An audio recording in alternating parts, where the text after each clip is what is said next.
गुरु द्रोणाचार्य पांडव और कौरव के गुरु थे।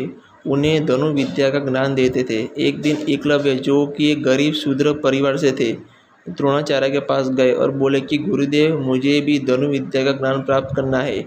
आपसे अनुरोध है कि मुझे भी आपका शिष्य बनाकर धनुर्विद्या का ज्ञान प्रदान करें। किंतु द्रोणाचार्य ने एकलव्य को अपनी व्यवस्था बताई और कहा कि वे किसी और गुरु से शिक्षा प्राप्त कर ले। यह सुनकर एकलव्य वहाँ से चले गए।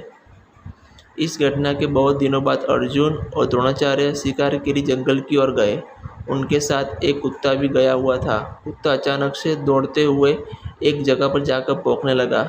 वह काफ़ी देर तक भौंकता रहा और फिर अचानक ही भौंकना बंद कर दिया। अर्जुन और गुरुदेव को यह कुछ अजीब लगा और वे उस स्थान की ओर बढ़ गए जहाँ से कुत्ते के भौंकने की आवाज़ आ रही थी। उन्होंने वहां जाकर जो देखा वह एक अविश्वसनीय घटना थी।